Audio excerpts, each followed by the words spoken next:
Olá, meu nome é João Gabriel e o nosso grupo vai apresentar um seminário sobre a relação entre reticulados, grafos e modelos computacionais da matéria Matemática Discreta. Os alunos participantes desse trabalho é o Alan Moraes, o Eliezer Cardoso, eu, João Gabriel e o Vinícius da Silva.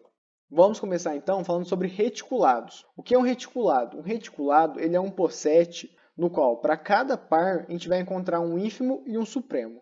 Porém, o que é ínfimo, o que é supremo e o que é possete? Vamos começar por partes então. Um possete ele é uma relação onde conseguimos encontrar as relações de reflexibilidade, transitividade e antissimetria. Como vamos ver no exemplo a seguir aqui. Seja um possete o conjunto 1, 2, 3, 4 e 6, a relação entre eles é de divisão, a gente consegue representar a partir do seguinte gráfico, onde ele mostra reflexivo, já que o 6 divide o 6, o 3 divide o 3, ele é transitivo, já que o 6 é divisível por 3, então ele também vai ser divisível por 1, e a gente tem também a antissimetria, já que o 3 ele é divisível por 1, porém o 1 não é divisível por 3. A gente consegue simplificar esse grafo usando o diagrama de Hasse. Então, voltando ao reticulado. O reticulado, além dele ser um possete, ele precisa, para cada par, a gente precisa encontrar a menor cota superior, que a gente vai chamar de supremo, e a maior cota inferior, que a gente vai chamar de ínfimo. Só que para entender esses termos, a gente precisa estudar três conceitos antes. Vamos começar então por elementos maximais e elementos minimais, onde um elemento maximal é aquele que não tem nenhum elemento acima dele e os minimais são aqueles que não tem nenhum abaixo, como mostra o seguinte exemplo, onde o 12, o 20 e o 25 eles vão ser elementos maximais, já que a gente não tem nenhum elemento acima deles, e os minimais vão ser o 2 e o 5, já que a gente não encontra nenhum outro elemento abaixo deles, ok? Indo agora, então, para o maior menor elemento de um diagrama. Nesse caso aqui, a gente vai ter um elemento só, um único valor, a gente não pode ter mais um. Então, como mostra nesse primeiro exemplo aqui, a gente tem o elemento A como sendo o menor elemento do diagrama, e porém, na hora que a gente vai procurar o maior, a gente tem o B, o C e o D como maior. Mas como a gente tem que ter um só, nesse caso a gente não vai ter um elemento maior. A mesma coisa acontece no segundo exemplo, como o D e o E são no mesmo nível, a gente não vai ter um elemento maior, e o A e o B são no mesmo nível, a gente não vai ter um menor. Mesma coisa com o terceiro exemplo, onde a gente vai ter o D como maior elemento, e no quarto diagrama, onde a gente vai ter o D como maior e o A como menor elemento. Continuando, a gente vai falar um pouco aqui sobre limite superior e limite inferior. A gente vai trabalhar para a gente trabalhar limite superior e inferior, a gente vai trabalhar com conjuntos, onde o limite superior são todos os elementos que são compartilhados por esse conjunto e que estão acima deles. Como nesse exemplo aqui, a gente consegue ver que o limite superior dos elementos A, B e C é o E, o F, o H e o J, porque a gente consegue fazer o caminho do B até o E, e do C até o E, e do A até o E. Então, ele é compartilhado entre esses elementos, então ele é considerado um limite superior, assim como todos os outros. Já o G e o D, eles não vão ser considerados limite superior, já que o C ele não consegue acessar esses dois elementos, porque o C ele só pode subir, ele não pode voltar para poder alcançar esses elementos. Então, o que é supremo e ínfimo? A menor cota superior, a gente vai chamar ela de supremo, e a maior cota inferior, a gente vai chamar ela de ínfimo, como exemplo aqui, onde para o conjunto B, D e G, a gente tem a cota superior para ele, o G e o H, e a cota inferior, a gente vai ter o B e o A. Então, o supremo ele é a menor cota superior entre G e H. A menor cota superior vai ser o G, então esse vai ser o supremo. E o ínfimo ele vai ser a maior cota inferior. Entre B e A maior cota é o B, então o ínfimo vai ser o B. Então aqui a gente tem dois exemplos de reticulados. O primeiro, onde a gente consegue ver que ele é um possete, e para cada dois pares dele, a gente vai conseguir encontrar um ínfimo e um supremo. Já o exemplo do lado, a gente não consegue encontrar um ínfimo e um supremo para os pares, como por exemplo o B e o C. Às vezes o limite superior dele seria o D, o E e o F. Porém, o D e o E eles estão no mesmo nível. Então, a gente não consegue definir qual que vai ser o supremo. Então, por a gente não conseguir encontrar isso, ele não é um reticulado. Agora, o Vinícius ele vai explicar um pouco sobre o que é grafos e a relação com os reticulados. Falando agora sobre grafo e relações com reticulados. Vou falar aqui brevemente sobre grafos.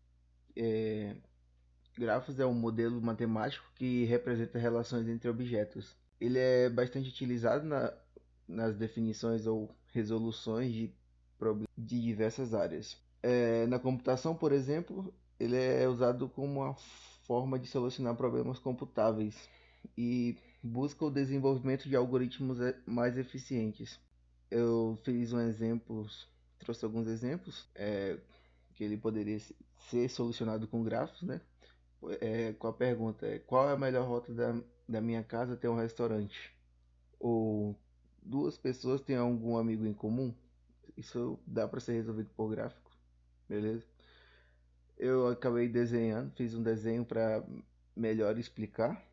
Esse exemplo eu trouxe algumas casas, né, que estão ligadas a um fornecimento de água. E isso aqui eu posso representar em forma de grafos, onde os vértices seriam as casas, né?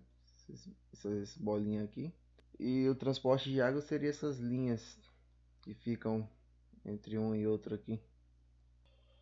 Então, de modo geral, o gráfico ele é definido por um conjunto de vértices, né? Cada pontinho desse. E um conjunto de arestas, que são as ligações que se conectam entre os pares de vértices. Na definição, o gráfico ele é descrito dessa forma, né? Onde o V seria os vértices e o A seria as arestas. Vale ressaltar que o V ele não pode ser um conjunto vazio, então ele tem que ter algum elemento para valer. Já o A não, as arestas podem ter um conjunto vazio. Uma relação que eu posso levar em destaque com os reticulados é que o grafo ele busca mostrar mais informações com relação ao reticulado, pois aqui no exemplo o gráfico ele vai ter aqueles negócios de transitividade, né, o antissimétrico, por exemplo, mas enquanto que o reticulado ele vai buscar simplificar as ligações. Então, o que a gente vê aqui no exemplo, o grafo ele está mostrando todas as ligações possíveis, o antissimétrico, o transitivo, e aqui não, aqui ele já vai mostrar mais simplificado, já não mostra mais isso aqui, só volta no caso. Bem, vamos falar então sobre problemas computacionais e como os grafos são utilizados para representá-los. Inicialmente, para a gente entender isso, a gente tem que entender o que seria então o ato de computar, né? Por definição, a computação é aquilo que busca a solução para um problema a partir de entradas, de forma a obter os resultados depois de um processo de manipulação dessas informações de entrada, né? Dessa forma, todo o processo que envolve informações de entradas e a partir da manipulação dessas informações, né, por meio de um algoritmo, ele obtém outras informações de saídas, né, é então denominado computação. Então, esse é o ato de computar. A partir disso, né, a gente pode entender que o ato de computar ele não ele não é uma coisa recente. Na verdade, ele é alguma coisa muito intrínseca ao ser humano desde que este adquiriu a capacidade pensante. Desde que a gente conseguiu, a partir de informações de um meio externo, chegar a fazer ações ou conclusões, né, a gente então está computando, né, seja por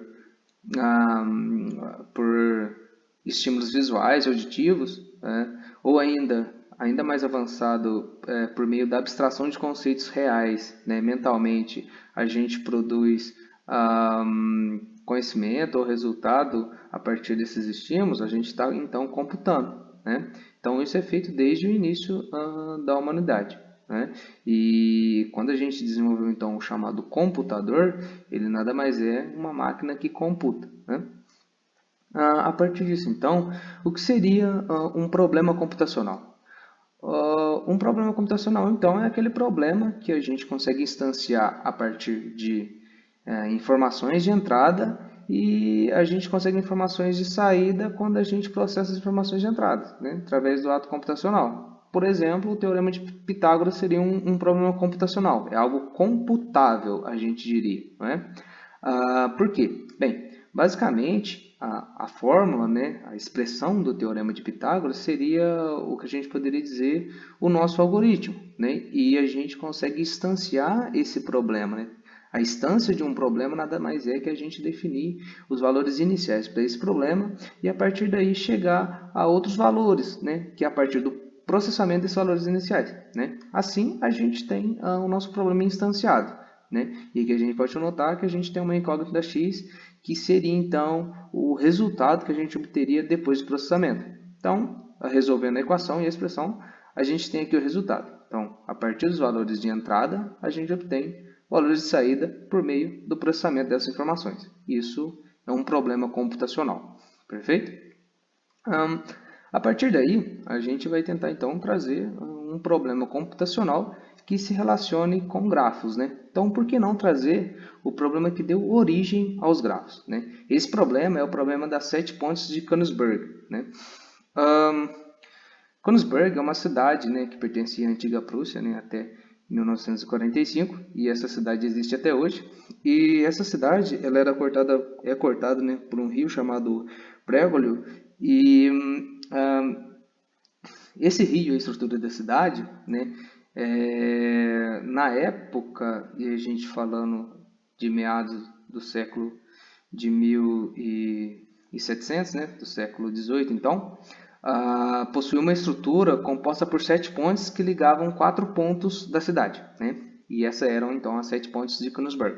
E qual é o problema? Bem, existia nessa época a teoria, né, de que existia um trajeto possível em que eu poderia passar por todas as pontes sem repetir nenhuma delas, né? Dessa forma, tinha um trajeto, né, que eu poderia percorrer, né, todos os pontos, passar por todas as pontes sem repetir nenhuma delas, né? E isso era uma teoria do imaginário popular, né?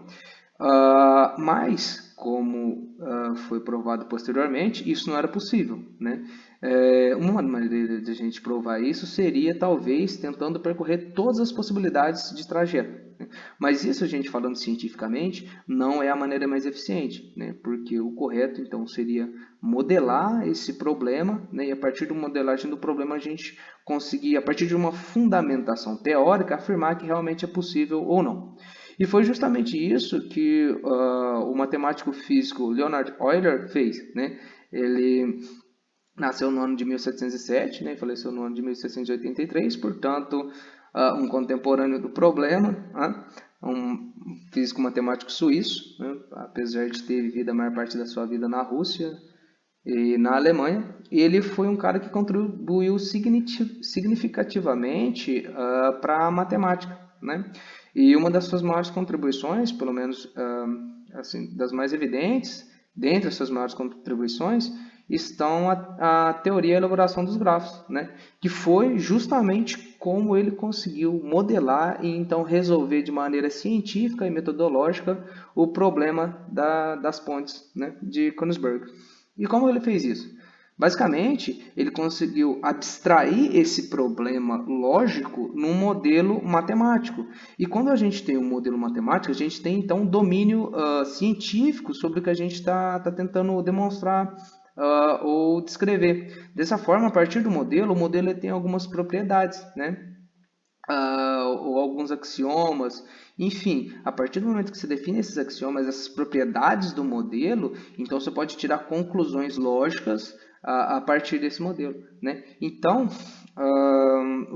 qual a conclusão que Euler chegou a partir do modelo? Basicamente, para que você consiga atravessar todas as pontes sem repetir nenhuma, né? As pontes ligam determinadas regiões, e as regiões são os pontos, né? Necessariamente, cada ponto, aliás, deveria estar ligado por um número par de pontes, né? Nesse caso, aqui a gente tem os pontos, e as pontes seriam, então, as arestas do grafo. Dessa forma, então, cada região do mapa necessariamente deve estar ligada por duas arestas, conectadas por duas arestas, né? Uma de entrada e outra de saída, para garantir, então, que não repita, né? Que você não passe pela outra um número ímpar mais de uma vez, né? Aliás, não duas arestas, um número par de arestas, né? Dessa forma, uma aresta de entrada, uma aresta de saída. Ou um outro cenário possível seria se você possuísse apenas então dois pontos que possuísse um número ímpar de arestas que liga ele a outros pontos, né? Porque dessa forma um dos pontos seria o ponto de partida do ciclo, né? E o outro seria então o ponto de finalização, o ponto de chegada. E então esses dois admitiriam um número ímpar. Do contrário, para que você conseguisse um ciclo em que você percorre todos os pontos e todas as arestas sem repetir as arestas, necessariamente os pontos têm que estar interligados por um número par de arestas ou apenas dois pontos interligados por um número ímpar de arestas. Então, a partir do modelo e da lógica, ele conseguiu essa conclusão e, portanto, como a gente pode ver aqui no modelo das pontes de Königsberg, ela não respeita essa restrição, né? Por exemplo, aqui ela tem uma, duas, três, quatro, na verdade todos os pontos eles estão interligados por um número ímpar de arestas. Portanto, logicamente, né, através do modelo, não é possível um trajeto que você percorra todas as arestas sem repetir nenhuma. Perfeito?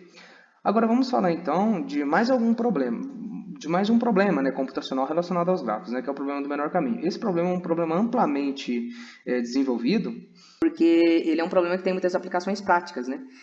Suponhamos que a gente tem aqui uma gama de cidades, por exemplo, ou de regiões, vamos falar de cidades, que elas são interligadas por várias rodovias, né? E cada rodovia, então, ela é, nesse caso, uma aresta do grafo, e cada cidade é um ponto do grafo, né? E dessa forma, a gente pode atribuir pesos a essas arestas, que seriam, então, poderiam se dizer que é a distância, né? E para a gente calcular a menor distância de um ponto ao outro, ou a menor distância total do grafo, né, que nesse caso que seria que está representado em vermelho do ponto C ao E, a gente poderia fazer isso no primeiro momento visualmente, e a gente consegue fazer isso visualmente. Entretanto, esses problemas naturalmente, eles crescem um pouco mais, né? Eles tomam proporções gigantescas, né? Como esse exemplo aqui e esses outros dois exemplos. É natural que esses problemas eles tomem proporções gigantescas e então dessa forma a gente não consegue computar isso de maneira manual. Entretanto, se você conseguir um algoritmo abstrair esse problema lógico em um modelo computacional e você conseguir a solução para esse modelo computacional para um problema simples, a solução para esses problemas mais complexos vai requerer apenas mais nível de processamento computacional. Afinal, o modelo é o mesmo e a lógica é a mesma. Portanto, se você consegue computacionalmente resolver esse problema, você consegue resolver um problema nesse cenário, perfeito? Como que a gente, então, como que abstrai, então, o grafo para um modelo computacional?